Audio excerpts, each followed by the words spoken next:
स्त्री स्वामी कहले ये गोटे कि कथा बिना कारण 500 टଙ୍କା गणित कहबे भल लगे से आसी पचारे कौन है 5 टଙ୍କା तुमको देदेव भल लगे। स्त्री कहले तुमको लुचे 5 टଙ୍କା मुझे धरची ना मो पर्स ओह धरीच ऋषिकेश हरिद्वार केते कुआड़े जीवा 5000 टଙ୍କା हेल्ले बुढ़ी पड़ेब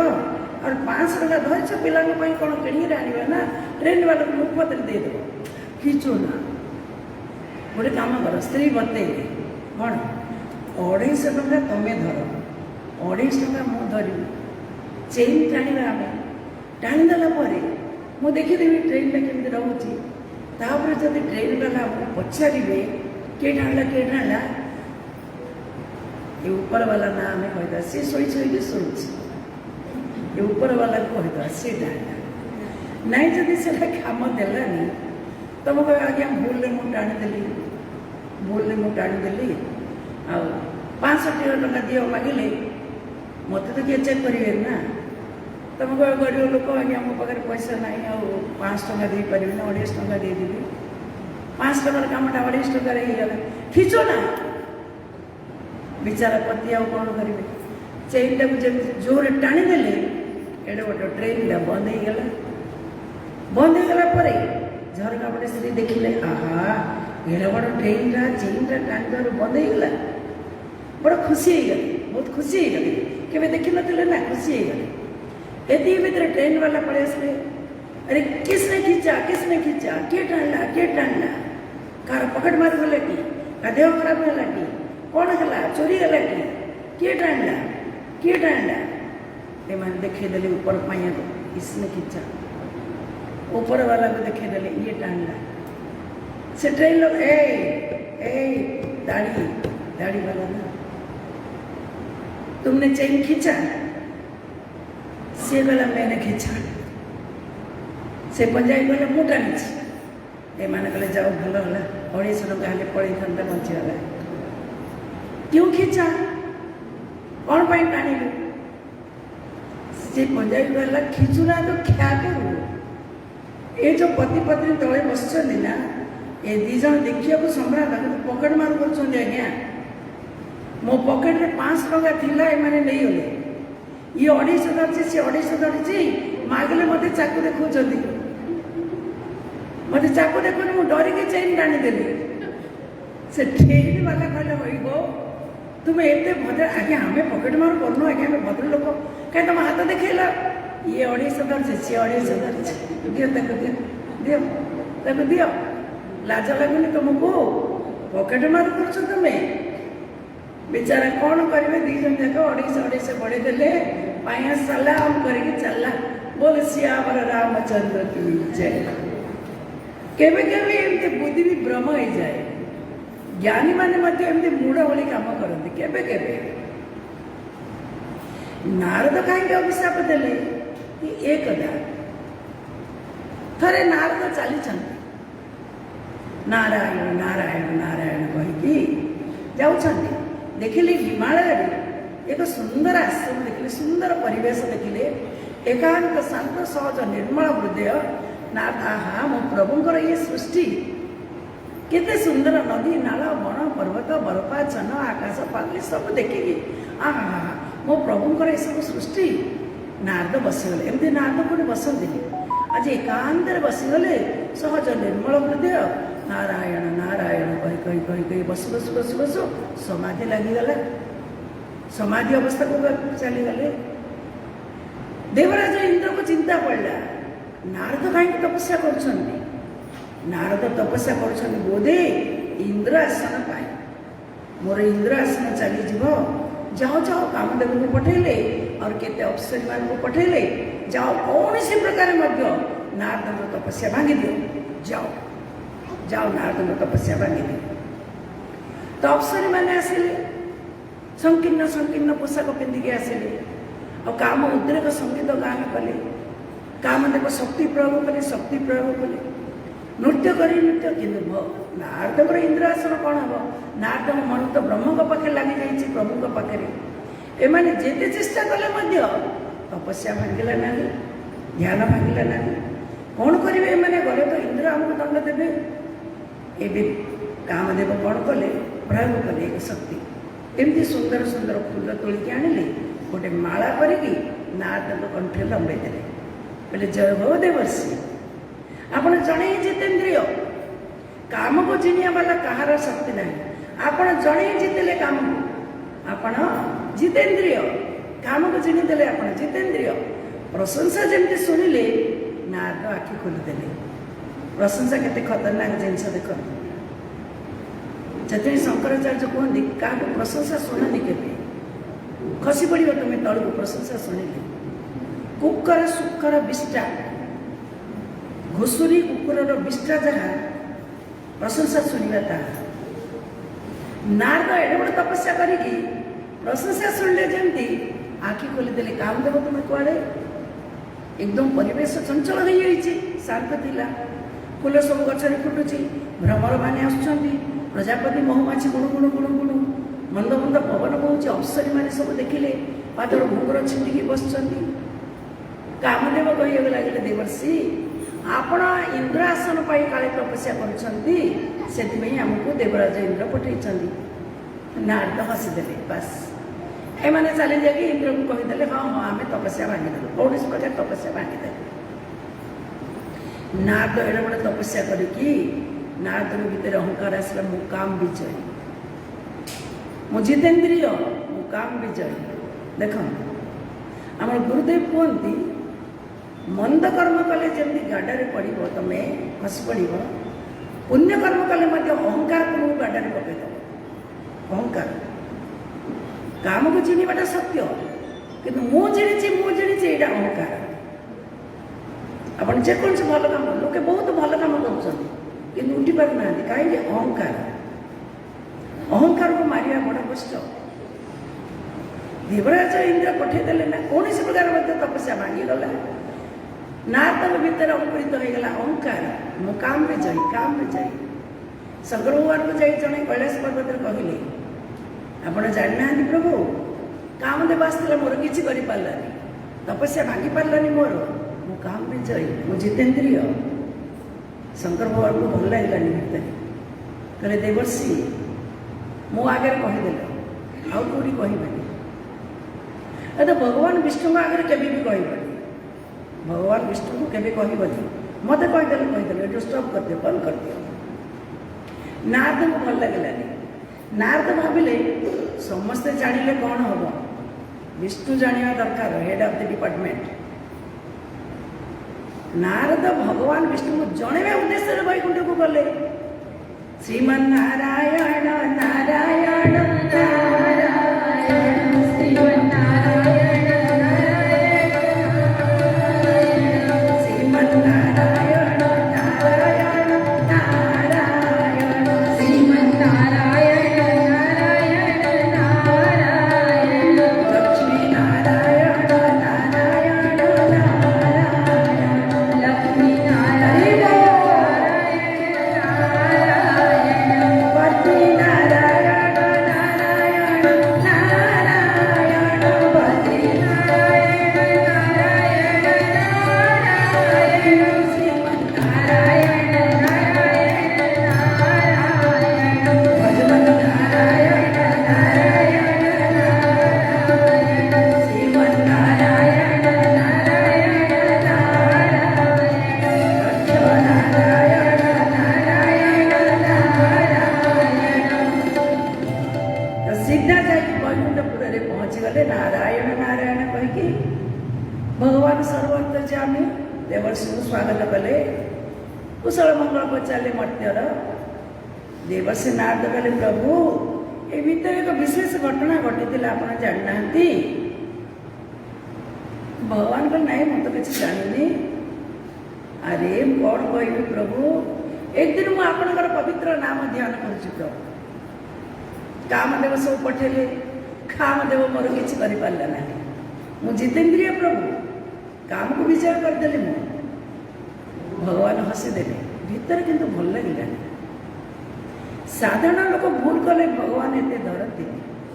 ଜ୍ଞାନୀ ମହାପୁରୁଷମାନେ ଯଦି ଭୁଲ କରନ୍ତି ଭଗବାନଙ୍କୁ ବହୁତ କଷ୍ଟ ହୁଏ, ଭଗବାନଙ୍କୁ କଷ୍ଟ ଲାଗେ, ଭଲ ଲାଗେ। ବିଜ୍ଞ ବ୍ୟକ୍ତିମାନେ, ନାରଦ ଏଡ଼େ ବଡ଼ ପରମ ଜ୍ଞାନୀ ଭକ୍ତ, हाँ भगवान हस्ते कले नारद जी काम तुम कौन कर तुम नाम ने तो काम हटे जा नारद गले ना पछे पछे गोटे माया शक्ति पठेदेले हाथ टेकिदेले भगवान नारद माया फसी जा मोहरे फसी जा देखिले रास्ता एक सुंदर नगरी शिलानिधि नाम जड़े राजा सब माया नारद को देखा जाऊँगी शिलानिधि नाम जड़े राजा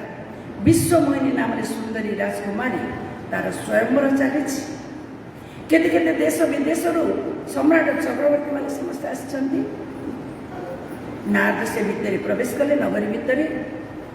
भितर प्रवेश करके देखिले अरे अरे अरे अरे इतनी सुंदरी राजकुमारी नारद जमती भितर प्रवेश कर विश्वमोहिनी कन्या को आड़िकी शिलानिधि राजा देखे देवर्षि मोर ये सुंदरी कन्या राजा स्वयंवर अच्छी टी आप हस्तरेखा देखु तो केमती बर मिल केमती नारद देखिले हस्तरेखा साक्षात कमला माँ लक्ष्मी हस्तरेखा जहाँ से विश्व माया हूँ भगवान का शक्ति मम माया दुरत्तया भगवान कहते माया हूँ मोर शक्ति माया टू हटिया गले मत भजन कर माया हटोनी एत सहजरे आम पाख मायापति भजन कले माया हटो तो ये देखिले या जी बह कर भगवान वैकुंठाधिपति विष्णु सहित सामान हो नारद टे हाथ को देखिले टे मुह को देखिले विश्वमोहिनी कन्या को देखिकी फसीगले एवं काम विजय कहते ना एवं मन मन स्थिर कले केन जेन केन प्रकारेण ये कन्या रत्न को मत प्राप्त हवा दरकार मु बह करी घर ना द्वार ना कि ना नारद किंतु कन्या रत्न मत दरकार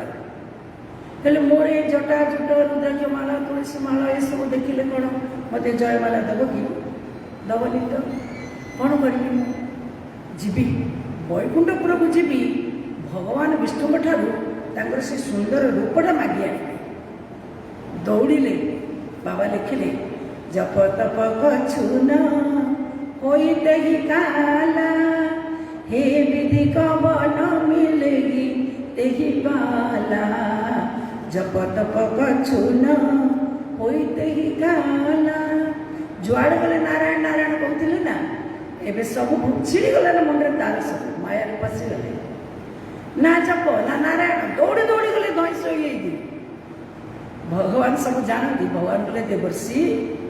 एबे पूरा तुम्हें गल पुणी कड़े आसिल नारद कहले प्रभु किसी मागिया को मुझी ओ तुम्हें मागिव मु न देवी मागो मागो क्या चाहिए आपन रूप देव प्रभु मोगी आन भांति कुछ है ना अन्य किसी दरकार नहीं आपन से विष्णु रूपटा मत दरकार कौन कर रूप बाद में कहूँ एवं मत रूपटा दरकार लेकिन आ भीतर गोटे कथा कहले जहाँद्वारा मोर कल्याण हम ता करतु मोर कौन कल्याण प्रभु आप करूँ रूप मत दिंतु भगवान हाथरा देखदे हाथरा जमी देखदे नारद लगे मु विष्णु शंख चक्र गदा पद्म किरीट कुंडल कौस्तुभ हार पाद पर्यटन लंबी नारद लगे मो नारायण एवं तो जयमाला मत ही दब नारायण पटेल किए सुंदर ना दौड़ी गले सभा कि वास्तव में भगवान बुढ़ा माकड़ रूपटे विकट रूपटे नारद को लगे मु विष्णु अन्य मान देखा जाऊँगी नारद नारद अन्य मान किसी ना शिवंर दूत दुई जन थे देखा जाऊँगी विकट रूप देखा जाए कौटे बसवे नारद नारद तो साधु मान पाखे जगह अच्छी ना सम्राट चक्रवर्ती मैंने जो से आसिले नारद को नारद चारिड़े देखिले ये ठिया गेट मोर ठिया विश्वमोहिनी कन्या आसु आसु मत देखीदेव जयमाला देदेले मो कन्या रत्न लेकिन चली एवं विश्वमोहिनी कन्या आसला गजगामिनी धीरे धीरे धीरे धीरे जमी आसला गेट मोर देखला कौन मरकट बदन भयंकर देही देखत हृदय क्रोध मते मरकट बदन भयंकर दे मरकट बदन विराट रूप को देखी मोर स्वयंवर को एमती सब आसछन्ती मुह बुले देला एपटे देखिले ए पाखे भगवान निजे बसी पड़ती राज रूप राजकुमार रूप भगवान को लेकिन जयमाला पिंधेदेला स्वयंवर सभा सरीगला आर तत्व बहुत अच्छी आ भितर अटे कि कहते जन को देखिले मरकट बदन आउ तो केते राजकुमार बसते ना ना ना ना नारद होती सन्त साधु विश्वमयी हूँ माया माया केबे साधु मान दृष्टि पकई पार ना आमर भाई संसारी लोक माया दृष्टि पकई मायार प्रभाव आम उपरे सन्त महापुरुष को माया किसी कर एणु नारद पछरे जेते बसते कहा मायार दृष्टि पड़ेगा से आम सन्त महापुरुष आखि आगे रखी आम पचे रखे तंकरी पछे गुरु महाराज आगे अच्छा लेकिन माया शक्ति को सी हटे पारे आम माया टू उद्धार हो सभा भांगीगला एपटे सेपटे सेपटे एपटे दौड़े खाली नारद दौड़े एपटे सेपटे कौन है कौन है शिवदूत दुई जन गले देवर्षि केड़े सुंदर मुह आप आसना देखिए जल जल जमी देखिले मरकट बदन भयंकर देगी क्रोध बढ़ीगला 100 गुण देह साप के मरी गई जाई जगत मोही उपहास कराई अभिशाप देवी या तो द्वारे पड़ी मरबी जगत मत उपहास पात्र करदे रूप नदेले ना एमती रूप देखी मत उपवास करेले एडे बड़े सभारे दौड़ दौड़ी गले अभिशाप देवाई बीचाई पंथ मिले दनु जारी संगरमा सही राजकुमारी दौड़ी दौड़ी जाऊँगी रास्तार मिशीगले भगवान सांगरे रमा यानी कमला माता लक्ष्मी ए पाखे से राजकुमारी जो जयमाला धरी ना सी भगवान को कंठे लंबा हो पड़ी क्रोधर सहित कह लगे प्रभु परम स्वतंत्र सिर पर नहीं कोई आपण स्वतंत्र जीवन यापन कर 14 ब्रह्मांड मालिक बोली आपण सब मन इच्छा शासन कर अभिशाप देवी आपण नारी विरह मुझे छटपट हो मर्त्य को मानव शरण लेकिन आप आसवे नारी विरह छटपट हे भगवान बोले तथास्तु लक्ष्मी कहले कौन प्रभु नारद आपणकर प्रिय भक्त आपण अभिशाप दौरान गाड़ी दौरान कि कहना भगवान कहले तुम्हें चुप कर नारद मोर प्रिय भक्त नारद मुहर को भजन कीर्तन बहुत शुणी गालिया मैंने कभी सुना नहीं आज नारद को मोर गाड़ी भी मत भल लगे तुम्हें चुप कर नारद कहले प्रभु मरकट रूप देकी मत सभार अपमानित करेंगे सर्वसमर्थ आपण कि मरकट मान को जाकि साहाଯ୍य भिक्षा करेंगे आपण भगवान कहले तथास्तु अनेक अभिशाप देले भगवान किसी कहले ना भगवान बिल्कुल कि सब सही सही कले तथास्तु तो नारद चुप हो गए मो प्रभु किसी कहूना मैं एत गाड़ी दूसरी तब हरि माया निवारी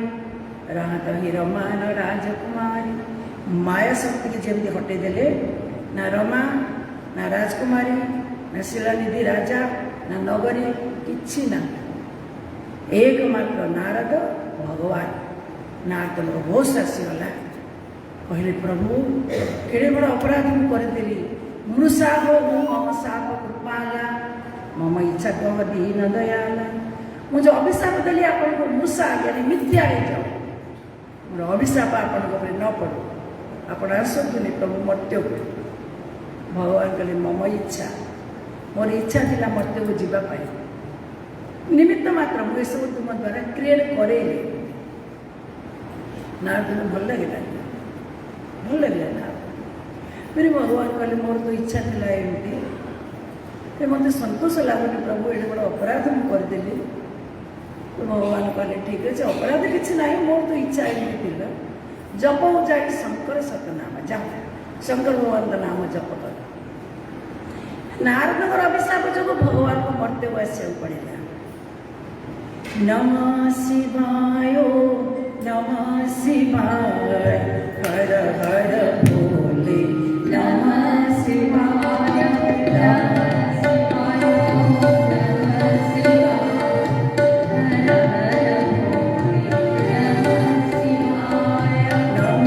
शिवाय हर हर भोले नमः शिवाय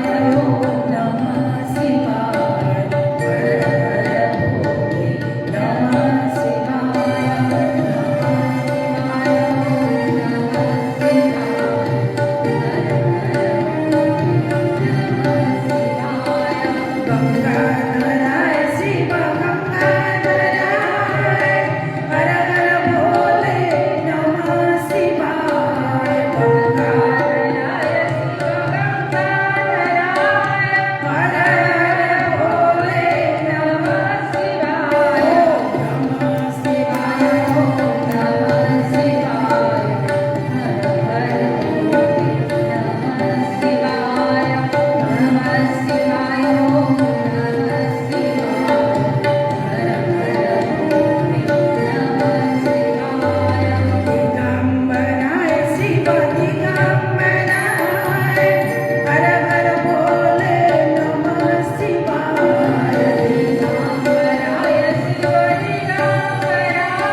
ଅଭିଶାପ ଯୋଗୁଁ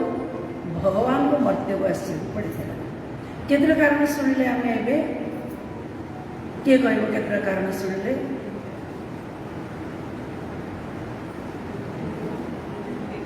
ୟେସ୍, 3ଟା କାରଣ ଶୁଣିଲେ। ଜୟ ବିଜୟ, ଜଳନ୍ଧର, ନାରଦ। ଏ ଯେଉଁ 3ଟା ସମ୍ବାଦ ଶୁଣିଲେ, ଏ 3 ସମ୍ବାଦ ଜାଗାରେ ଅଭିଶାପ ଯୋଗୁଁ ଭଗବାନଙ୍କୁ ଆସିବାକୁ ପଡ଼ିଲା। ନାଇଁ, କିଏ କୋଉଥିପାଇଁ ଅଭିଶାପ ଦେଇଦେଲେ ଭଗବାନ। ଭଗବାନଙ୍କ ଇଚ୍ଛା କି ନାହିଁ ଆମକୁ ଜଣା ନାହିଁ, କିନ୍ତୁ ବାଧ୍ୟ ହେଲେ ଭଗବାନ ଆସିବା ପାଇଁ। ଏବେ ଗୋଟେ ସୁନ୍ଦର ସମ୍ବାଦ ଶୁଣିବା, ଯେଉଁଠିକି ଭଗବାନ ନିଜ ଇଚ୍ଛାରେ ଆସିଲେ, କାହାର ତପସ୍ୟାରେ, କାହାର ପ୍ରାର୍ଥନାରେ ସନ୍ତୋଷ ହୋଇକି। ବହୁତ ସୁନ୍ଦର ଇହ ଚରିତ ଅତି ପୁନୀତ, ବହୁତ ପୁରାଣ ସମ୍ବାଦ, ବହୁତ ସୁନ୍ଦର ସମ୍ବାଦ ଗୋସ୍ୱାମୀ ଲେଖିଛନ୍ତି। କାହିଁ ସତ୍ୟ ଯୁଗର ଘଟଣା ଲେଖିଲେ। ସ୍ୱୟମ୍ଭୁ ମନୁ ଅର ଶତରୂପା। ମନୁ ମାନେ ଯିଏ ବ୍ରହ୍ମାଙ୍କର ମନରୁ ଜାତ ହେଇଛନ୍ତି। ମନୁଙ୍କର ସନ୍ତାନ ଆମେ ସମସ୍ତେ ମାନବ ବୋଲି ଆମେ କହୁଛେ। ଆମେ ସମସ୍ତେ ମନୁଙ୍କର ସନ୍ତାନ, ମନୁ ପରମ୍ପରାରୁ ଆସିଛେ। ବୁଦ୍ଧିର ପ୍ରତିମୂର୍ତ୍ତି ଦେବୀ ଶତରୂପା। ଏହି 2 ଜଣଙ୍କୁ ଶକ୍ତି ଦେଲେ ତୁମେ ସଂସାର ଗଢ଼, ସୃଷ୍ଟି ସର୍ଜନା କର। ଆମେ ସମସ୍ତେ ମନୁଙ୍କର ସନ୍ତାନ। ପ୍ରଥମେ 2 ସନ୍ତାନ ତାଙ୍କର ଜନ୍ମ ହେଲେ, 2 ପୁତ୍ର। ଏକ ଉତ୍ତାନପାଦ, ଦ୍ୱିତୀୟରେ ପ୍ରିୟବ୍ରତ। ଉତ୍ତାନପାଦ ଯିଏ, ଯାହାଙ୍କର ପୁତ୍ର ଧ୍ରୁବ 8 ବର୍ଷ ବୟସରେ ହରିଦର୍ଶନ କରିଥିଲେ, ଭାଗବତରେ ଆସିଛି। ଦେବହୂତି ନାମରେ ଏକ ସୁନ୍ଦରୀ କନ୍ୟା ମଧ୍ୟ, ଦେବହୂତି ନାମରେ ସୁନ୍ଦରୀ କନ୍ୟା, ଯାହାଙ୍କୁ କର୍ଦ୍ଦମ ନାମକ ଋଷିକୁ ସେ ବିବାହ ଦେଇଥିଲେ।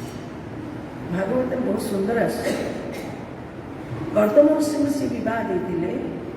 କର୍ଦ୍ଦମ ଋଷିଙ୍କ ସହିତ ମିଶିକି ବହୁତ ଦିନ ସେ କର୍ଦ୍ଦମ ଋଷିଙ୍କର ସେବା କଲେ। ପୂର୍ବ କାଳରେ ରାଜକୁମାରୀ ମାନେ ମଧ୍ୟ ମୁନି ଋଷିମାନଙ୍କୁ ବିବାହ କରୁଥିଲେ। ପୂର୍ବ କାଳରେ କି ସେଭଳି ଉପଯୁକ୍ତ ସନ୍ତାନ ସେମାନେ ଜନ୍ମ କରୁଥିଲେ। ଭାରତକୁ ସେମିତି ସନ୍ତାନ ଦରକାର। ସେଥିପାଇଁ କେବେ କେବେ ବଡ଼ ବଡ଼ ସାଧକମାନଙ୍କୁ ମଧ୍ୟ ଗୁରୁଦେବ କୁହନ୍ତି, ତୁମେ ଯାଅ ସଂସାର କର, ବିବାହ କର। ଗୃହସ୍ଥ ଜୀବନ ବହୁତ ସୁନ୍ଦର, ପବିତ୍ର ଆଶ୍ରମ।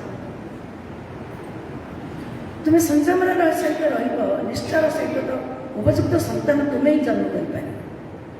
ସାଧୁ ବ୍ରହ୍ମଚାରୀ ସନ୍ନ୍ୟାସୀ ମାନେ ସନ୍ତାନ ଜନ୍ମ କରିପାରିବେ ନା। ତେଣୁ ଗୃହସ୍ଥ ଜୀବନ ସବୁଠାରୁ ବହୁତ ସୁନ୍ଦର, ପବିତ୍ର ଆଶ୍ରମ। ତ କର୍ଦ୍ଦମ ଋଷିଙ୍କର ସେବା ବହୁତ ଦିନ କରିବା ପରେ ଏକ ଦିନ ଦେଖିଲେ କର୍ଦ୍ଦମ ତାଙ୍କର କନ୍ୟା, ତାଙ୍କର ପତ୍ନୀ ଦେବହୂତି ସୁଖା ଦେଖାଯାଉଛନ୍ତି, ଶୁଖିଗଲେଣି। ପଚାରିଲେ, ଦେବୀ ମୋତେ ବିବାହ କରିକି ତୁମେ ସୁଖୀ ନାହ? କହିଲେ, ପ୍ରଭୁ ମୁଁ ବହୁତ ଖୁସି ଆପଣଙ୍କର ସେବା କରିବି, କିନ୍ତୁ ମୋର ଏବେ ବାର୍ଦ୍ଧକ୍ୟ ଅବସ୍ଥା ଆସିଗଲା, ମୁଁ ଗୋଟେ ସନ୍ତାନ ଜନ୍ମ କରିପାରିଲିନି। ସେତେବେଳେ କର୍ଦ୍ଦମ ଋଷି କହିଲେ, ମୁଁ ସବୁବେଳେ ସାଧନା ଜପ ଧ୍ୟାନ ଲାଗିଲି। ଏବେ ଏମିତି ଗୋଟେ ସରୋବର ଅଛି, ମାନସ ସରୋବର ବୋଲି, ବିନ୍ଦୁ ସରୋବର ବୋଲି। ସେ ସରୋବରରେ ଯାଇ ସ୍ନାନ କର। ସେଠି ବୁଡ଼ିକି ଯେମିତି ଉଠିଲେ ଦେବହୂତି, 16 ବର୍ଷରୁ 20 ବର୍ଷ ଭିତରେ ଝିଅମାନେ ଯେମିତି ଦେଖାଯାଆନ୍ତି ସେଇଭଳି ହେଇଗଲା ଚେହେରା। କର୍ଦ୍ଦମ ଋଷି ବି ସେମିତି ହେଲେ। ଦେବତୀ ଭାଗବତ ଆପଣ ପଢ଼ୁଛନ୍ତି? ଭାଗବତ ପଢ଼ନ୍ତୁ, ବହୁତ ସୁନ୍ଦର। ଭାଗବତ ଆମେ ତ ପ୍ରତ୍ୟେକ ଦିନ ଗୋଟେ ଅଧ୍ୟାୟ ପଢ଼ୁଛୁ। ଯେଉଁ ପରିବାରରେ ଭାଗବତ ପାଠ କରାହେଉଛି ସେ ପରିବାରରେ ଦେବତାମାନେ ସମସ୍ତେ ବହୁତ ସନ୍ତୁଷ୍ଟ। ଆମର ପିତୃପୁରୁଷମାନେ ସବୁବେଳେ ତାଙ୍କୁ ମିଠାସ ଖାଦ୍ୟ ଦିଆହେଉଛି। ତାଙ୍କ ପରିବାରରେ କିଏ ଯଦି ଭାଗବତ ପାଠ କରୁଛି, ଗୋଟେ ଗାଈ ଦାନ କଲେ ପ୍ରତ୍ୟେକ ଦିନ ଯେତିକି ପୁଣ୍ୟ, ଘର ଭିତରେ ଭାଗବତ ରାମାୟଣ ପଢ଼ିଲେ ସେତିକି ପୁଣ୍ୟ। ଗୋଦାନର ପୁଣ୍ୟ, କପିଳା ଦାନର ପୁଣ୍ୟ, ଭାଗବତ। ତ କାମଦ ନାମକ ଗୋଟେ ରଥ ପଠେଇଲେ ଦେବତାମାନେ, ବିମାନ। ସେ ବିମାନରେ ଚଢ଼ିକି ଏ ବାୟୁମଣ୍ଡଳରେ ଅନେକ କାଳ ପର୍ଯ୍ୟନ୍ତ ବିହାର କଲେ। 9 କନ୍ୟା ଜନ୍ମ କଲେ, ଏକ ପୁତ୍ର ସନ୍ତାନ ଜନ୍ମ କଲେ। 10ମ ସ୍କନ୍ଧରେ ଲେଖା ହେଇଛି, ଆମ 10ମ ଅଧ୍ୟାୟରେ ଗୀତାର। ମୁନିନା କପିଳ ମୁନି, ମୁନିମାନଙ୍କ ଭିତରେ ମୁଁ ଶ୍ରେଷ୍ଠ କପିଳ। କପିଳ ରୂପରେ ଭଗବାନ ଅବତାର ହେଲେ, ଯିଏକି ମାଆକୁ ଜ୍ଞାନ ସାଂଖ୍ୟ ଉପରେ ଶିକ୍ଷା ଦେଇଥିଲେ। ଏମିତି କଥା ଆସୁଛି ତାଙ୍କ ଚରିତ୍ରରେ। ସ୍ୱୟଂଭୂ मन अरु सातारूपा अरु सातारूपा जीनाते भेनर सृष्टि अनोखा दंपति भर आचरण लेखा अजमुना बसुरी जीनाते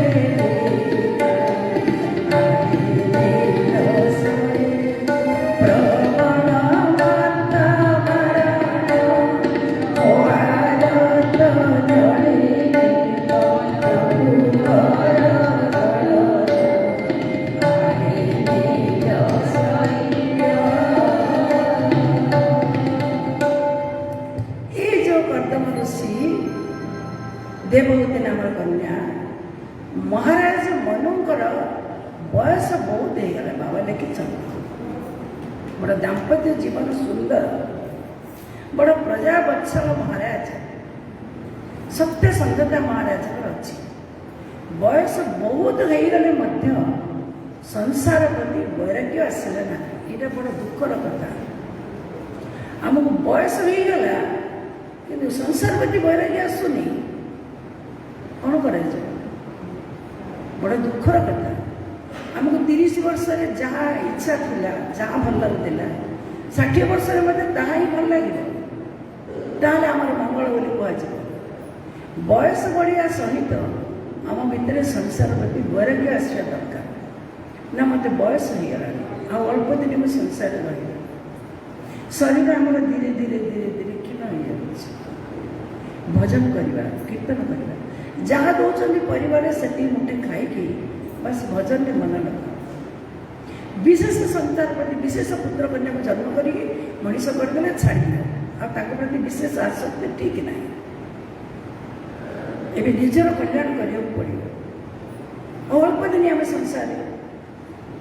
एवं रही भी मूल्य किसी ना आम शाशु अच्छा 96 वर्ष कौन मूल्य अच्छी किसी जापर ना खाली एमती चलुच्च बुलूँ माइंड कम कर मुंड कम करूनी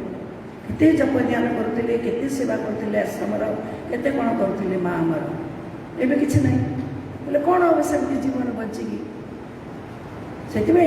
जहाँ करवा कथा एवठार ही आमको करने पड़ो जिते दिन पर्यटन आम हाथ गोड़ चलुच ज्ञान अच्छी तो महाराज मनो बुद्धिमान बेसी थे भाविले कौन करेंगे बेसी बयस एतला तथा संसार प्रति वैराग्य आसुनी वैराग्य आसले तो संसार छाड़ी कौन करेंगे तो महाराज गुरु को पचारे आम जो निरुपाय हो जाऊे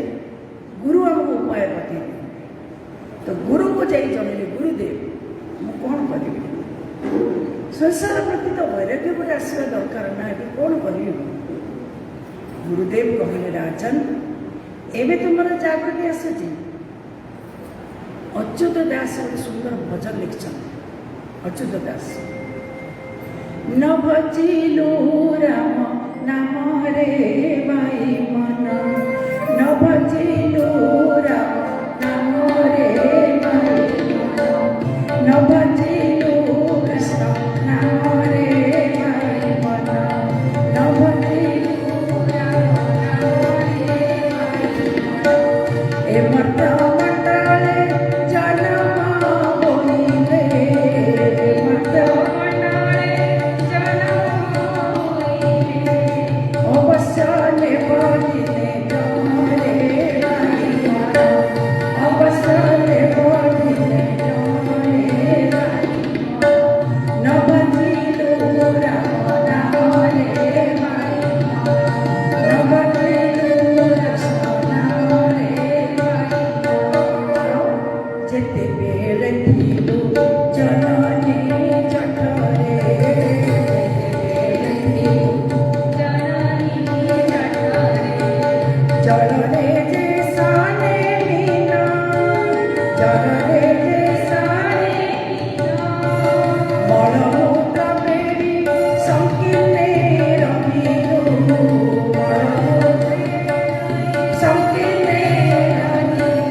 जागृति आसुची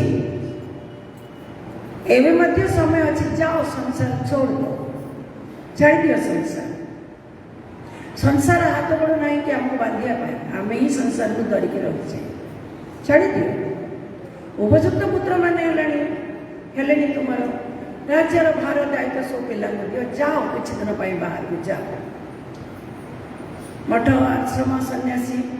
साधु संघ कर आम कहते ना गुरुदेव मझे मझे जाओ गंगा स्नान करो ऋषिकेश जाओ हरिद्वार जाओ बद्रीनाथ जाओ केदारनाथ जाओ किसी दिन संसार ठार डिटाच हुआ तुम्हें इतना संसार ठीक नहीं तो गुरु का आज्ञा अनुसार अपने धर्मपत्नी को लेकिन आसीगले नैमिषारण्य पहुँचले महाराज गंगा स्नान करिया लगे कुटीर कुटीर जाई साधु महापुरुष को दर्शन कले कथा शुणिले सत्संग कले भजन कले कीर्तन कले जप कले ध्यान कले मुनि ऋषि मान सहित मिसिले मन लगिगला भजन रे सत्संग रे रुचि आसीगला सत्संग रे आउ संसार जीवा इच्छा है देवी सतरूपा भी कहले प्रभु आउ जीवानी संसार एवं मंत्र दीक्षा ने इच्छा कले मुनि ऋषि मान सहित बसिले दीक्षा ने इच्छा कले मंत्र दीक्षा कहीं मंत्र दीक्षा देकी ही साधना कले ही सिद्धि मिल केवल मंत्र लिखाई बही लेखारी मंत्र जप करदे हेनी गुरु ही आमको मंत्र दीक्षा देवा पड़े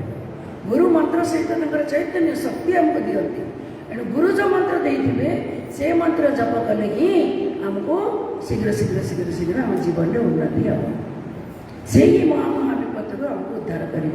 गुरु आमको देते पड़ो मंत्र तब मंत्र दीक्षा ने द्वादश अक्षर मंत्र पुणे द्वादश अक्षर मंत्र पुणे जप सहित अनुराग वासुदेव पद पंकज दंपति मन दंपति मन श्री राम जय जय जय सीताराम श्री राम जय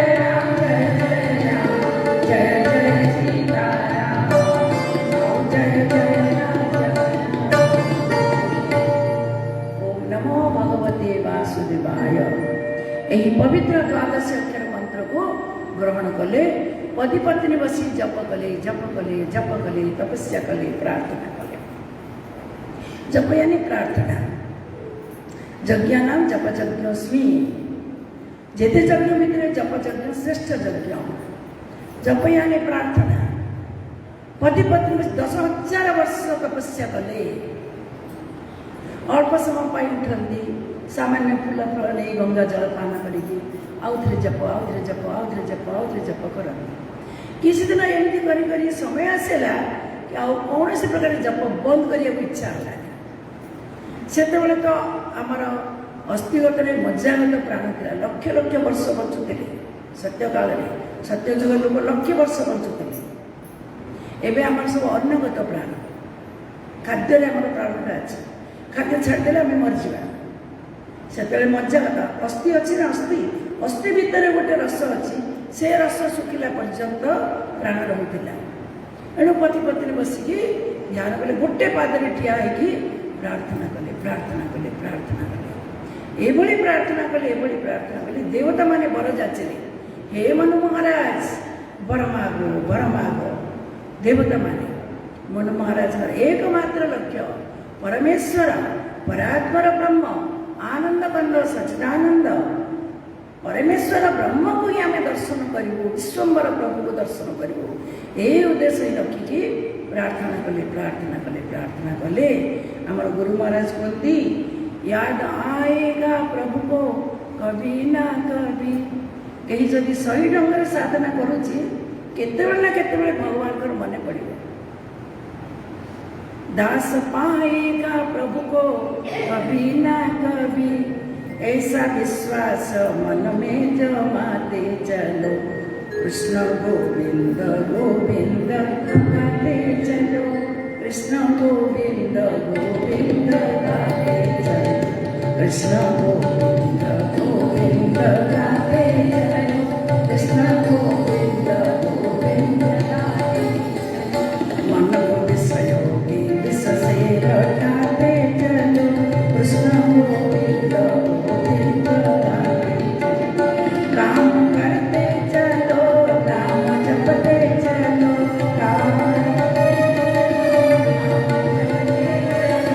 नाम जप का तो जाना बढ़ाते चलो नाम जप का तो जाना कृष्ण गोविंद गोविंद हरि बोल गोविंद लोग कहते हैं भगवान आते नहीं लोग कहते हैं भगवान आते नहीं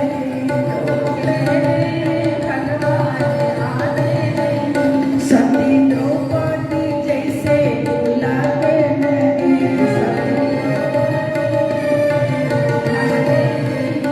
खेल गज की तरफ तुम बुलाया करो खेल गज की तरफ तुम बुलाया करो कृष्ण गोविंद गोविंद राधे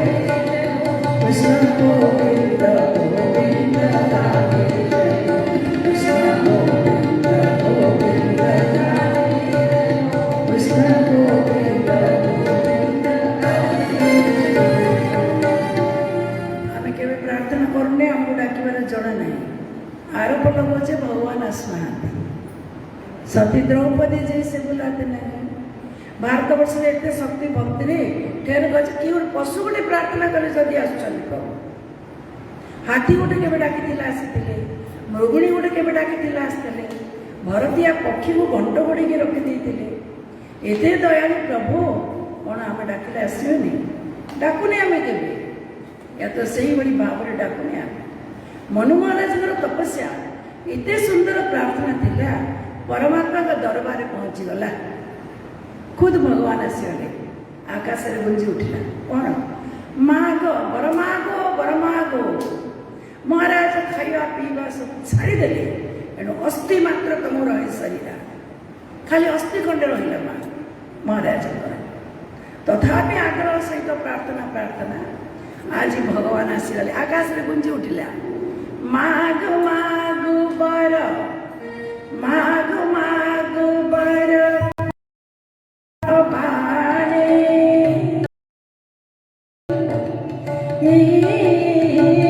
परम कृपा कृपा मोत सानी बस गजिया बनी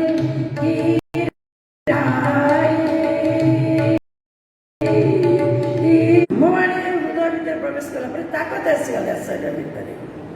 प्रत्येक शब्द गोटे गोटे शक्ति अच्छी आप देख आमको टाइफॉइड ज्वर हो मन कर मेलेरिया आम शोचे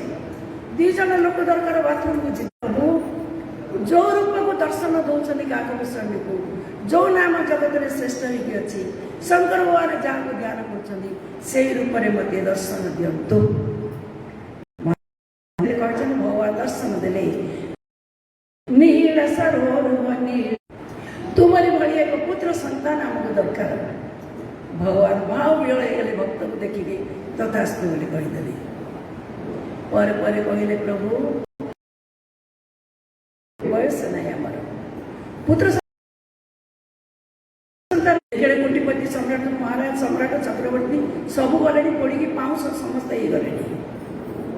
आम भी सेमती दिन कि ये जो सत्संग बसुचे नाम ध्यान सब करुचे आम मरीगल तो भूली जीवन कि आप आसवे तो प्रभु जीवर भरोसा हो भगवान कहले मनो मु क्या वचन दिए वंस वचन देली मैंने बराबर मुझे एति कही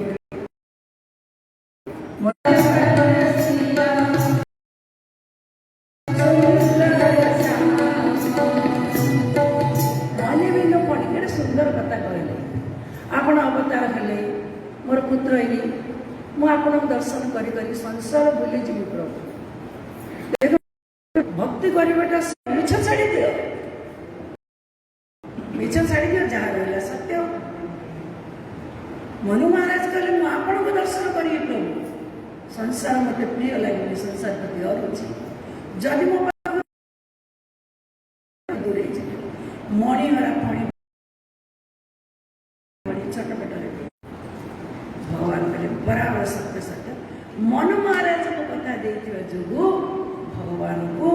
अवतार हेबाक पड़ेगा। केते सुंदर संवाद आ गोटे संक्षिप्त संवाद कहि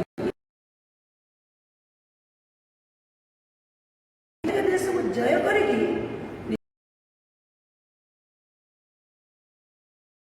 निज राज्यर सीमा चतुर्दिग को बढ़ी था महाराज।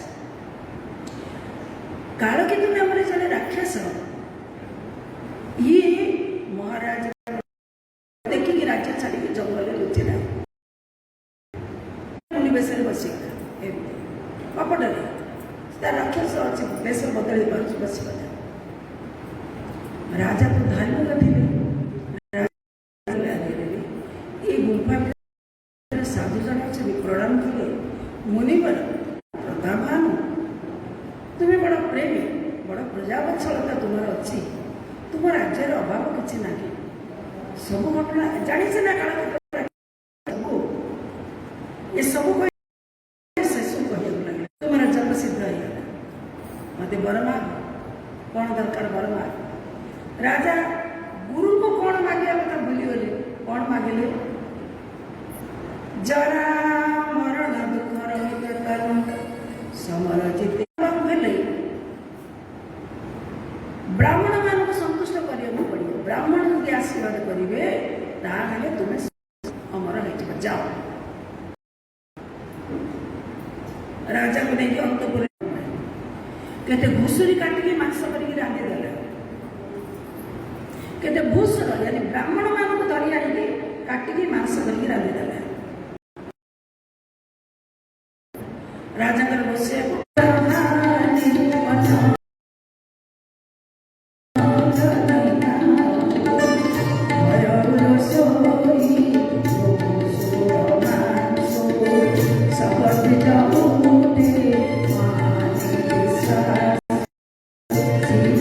ब्राह्मण भोजन मांस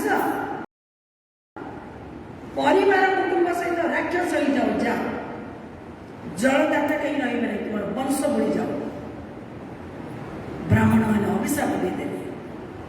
राजा तो आश्चर्य हे प्रभु परमेश्वर अभिशाप देला जो प्रतापवान राजा उलस्त वंश विश्राव नामक ऋषि शक्ति निगसा नामक राक्षस गर्भरू दशमुंड कोड़िया गला ये बड़ी जन्मला बाबा ने तार भाई हरिमठ पाए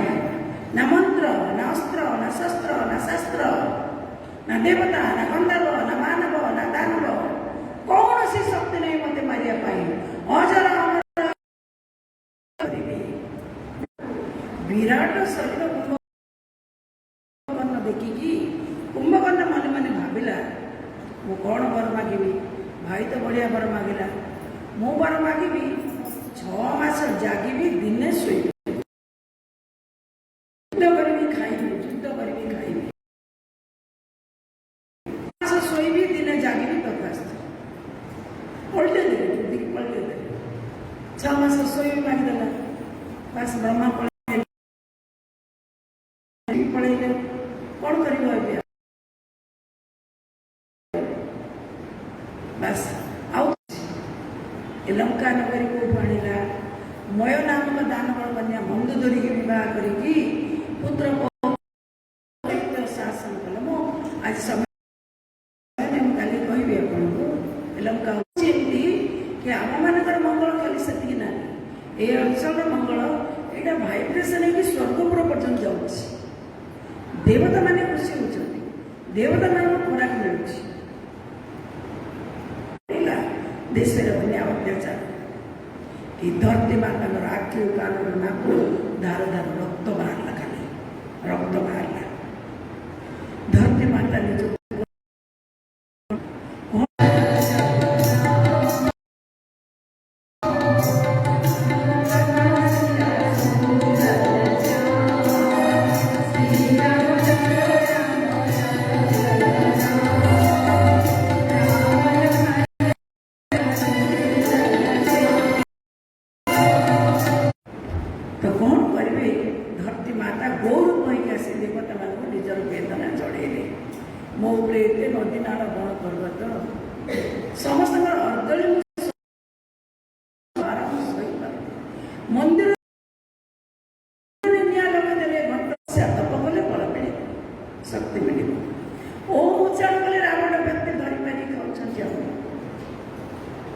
କିଛି ଶକ୍ତି ନାହିଁ। ତେବେ ଧରତୀ ମାଆକୁ କିଏ ରକ୍ଷା କରିବ? मोरे वचन सब के मन माना साधु साधु कोई ब्रह्म खाना। मुझे कहले ना मो कथा समस्त मन को पाइला ब्रह्मा का साधुवाद मत जणेले। तेरे चला एट बस प्रार्थना कर आमर पूज्यपाठ गुरुदेव मीरा प्रार्थना कंटकित शज्या पुष्प शज्जा परिणत हो जाता बिल्कुल सत्य। समय तो आम बहुत अभाव हो जाए मत मो सी हूँ ब्लड कैंसर स्पेशलिस्ट ना हूँ डॉक्टर हैंक डॉक्टर हैंक अंधार देखा बड़ बड़ कुआपत्र माडर लेखा दिखती मो ड्राइवर रास्ता मिलगला विषम वर्षा मत कहले सार मु गलत रास्ता पड़े आस 10 किलोमीटर पड़े आस भारी कांदी कांदी भाषा से कौन गड़ को जनाऊला बोधे कौन से गोटे बड़ विपद पड़ जाए।